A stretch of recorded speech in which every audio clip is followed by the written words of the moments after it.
एकूणच जळगाव जिल्ह्यामध्ये बेरोजगारीचा प्रश्न मोठ्या प्रमाणात वाढतो आहे। गेल्या मार्च महिन्यापासून आम्ही सातत्याने जळगाव जिल्ह्यातले दीपनगर प्रकल्प असेल, जळगाव MIDC असेल, चाळीसगाव MIDC असेल, भडगाव MIDC असेल, ठिकठिकाणी जे लघु प्रकल्प आहेत आणि मोठे प्रकल्प आहेत, जिथे प्रकल्प बाधितांना खऱ्या अर्थाने न्याय मिळायला हवा, रोजगार मिळायला हवा, या प्रश्नाला घेऊन वंचित बहुजन आघाडी सातत्याने भांडते आहे। पण त्या ठिकाणीच प्रशासन जे आहे, स्थानिक प्रशासन जे आहेत आणि त्या ठिकाणी स्थानिक राजकारण जे आहे ते कुठल्याही प्रकारे याला योग्य पद्धतीने उत्तर देत नाही। आणि म्हणून जळगाव जिल्ह्यातल्या तरुणांचा वाढता बेरोजगारीचा प्रश्न, वाढता आत्महत्यांचं प्रमाण आणि या सगळ्या प्रश्नांना घेऊन आज वंचित बहुजन आघाडीच्या वतीने जिल्हाधिकारी कार्यालय जळगाव येथे आम्ही आलेलो आहोत। महत्त्वाचा मुद्दा CMEGP सारखं प्रकरण, एकीकडे जिल्हाधिकारी जळगाव म्हणतात की 1000 प्रकरणे आम्ही पास केली, कुठली 1000 प्रकरणं पास केली, त्यातली बरीच प्रकरणे अशी आहेत की ती बँकेच्या खात्यांमध्ये अजूनही त्या ठिकाणी धूळ खात पडलेली आहेत, अजूनही पोरांना उद्योगाला साधन नाहीये। दीपनगर प्रकल्पासारखा एक मोठा प्रकल्प की त्या ठिकाणी एका वेळी 2500 ते 4000 अशा पद्धतीने ठेकेदारी पद्धतीवर, रोजंदारी पद्धतीवर तरुण काम करू शकतात। त्या ठिकाणी जो भरणा व्हायला हवा तो होत नाहीये। बऱ्याच ठिकाणी आम्हाला असं आढळलं, गेल्या महिनाभरापासून आम्ही तो प्रश्न हाताळतोय की एकच मजूर 3 ठिकाणी 3 ठेकेदारांच्या यादीमध्ये दाखवला जातोय, सह्या घेतल्या जात आहेत, पैसा उकळला जातोय, पण जो तरुण बेरोजगार आहे, जो 27 प्रकल्पग्रस्त गाव आहेत, त्या गावातल्या तरुणांना रोजगार मिळायला हवा तो मिळत नाहीये। असे अनेक प्रश्न जे इथल्या तरुणांच्या रोजगाराची निगडीत आहेत।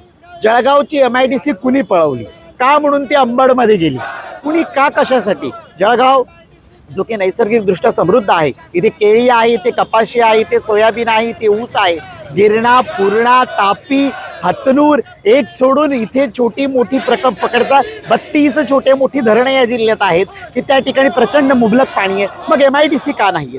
जिल्ह्याचे पालकमंत्री महोदय असतील, त्यासोबतच स्वतःला संकटमोचक बनवणारे जामनेरचे आमदार महोदय असतील, अशा पद्धतीने स्टेटमेंट देतात आम्ही हा प्रोजेक्ट आणणार, तो प्रोजेक्ट आणणार, पण अजूनही या जिल्ह्यामध्ये गेल्या 10 वर्षाच्या भारतीय जनता पार्टीच्या कारभारामध्ये एकही प्रोजेक्ट आलेला नाहीये। असलेल्या प्रोजेक्टमध्ये स्थानिक तरुणांना रोजगार मिळत नाहीये, उलट बेरोजगारी वाढते। आणि या बेरोजगारीच्या विरोधात वंचित बहुजन आघाडीच्या वतीने आज आम्ही इथे रोजगार महामोर्चा कॉल केला होता। या रोजगार महामोर्चामध्ये जिल्हाभरातील तरुण सहभागी झालेले आहेत आणि येत्या 10 दिवसामध्ये आम्हाला योग्य पद्धतीने जर इथल्या तरुणांच्या रोजगाराविषयीची खरी शाश्वती जर इथलं जिल्हा प्रशासन, इथले स्थानिक लोकप्रतिनिधी म्हणून निवडून आलेले माननीय पालकमंत्री महोदय हे जर देणार नसतील तर यापेक्षाही अधिक तीव्र आणि यापेक्षाही अधिक संख्येने आम्ही जिल्हाधिकारी कार्यालय आणि पालकमंत्र्यांच्या कार्यालयाला घेराव घालणार आहोत।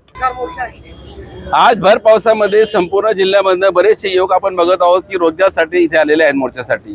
आपल्या जिल्ह्यामध्ये जेवढेही 11 आमदार आहेत पालकमंत्र्यासकट, या सर्व आमदारांची इच्छा आहे की बेरोजगार फक्त त्यांच्यामध्ये कार्यकर्ते म्हणून राहावे, यांना रोजगार उपलब्ध करून देता कामा नये आणि हे कार्यकर्ते फक्त त्यांच्या मागे फिरावे, म्हणून यांनी कुठल्याही प्रकारच्या इथे कुठलाही मोठा असा फॅक्टरी किंवा प्रोजेक्ट आणलेला नाहीये। विशेष करून पालकमंत्री असतील, गिरीश भाऊ असतील, हे सक्षम आहेत, इथे 3 मंत्री आहेत, केंद्रात 1 मंत्री आहे, तरी सुद्धा या जिल्ह्यामध्ये रोजगार नाही। आपण बघू शकता की हजारोच्या संख्येने इथे रोजगार उपलब्ध झाले आहेत की जे लोक रोजगारासाठी, पाणी आमचं, महाराष्ट्र आमचा, वीज आमची, भूमी आमची पूर्ण महाराष्ट्रात घेतली जाते आणि संपूर्ण महाराष्ट्रात जर पाहिलं जळगाव सकट तर MP UPतनं इथे रोजगार भरले जातात। MP UPचे मुलं जर रोजगार करतील तर महाराष्ट्रात भुके मरतील। कुठे यातील महाराष्ट्रातली मुलं? आता ही कंडिशन आहे, भविष्यामध्ये येणाऱ्या 2029च्या निवडणुकांमध्ये याच्या विपरीत परिणाम 100% BJPला दिसेलच।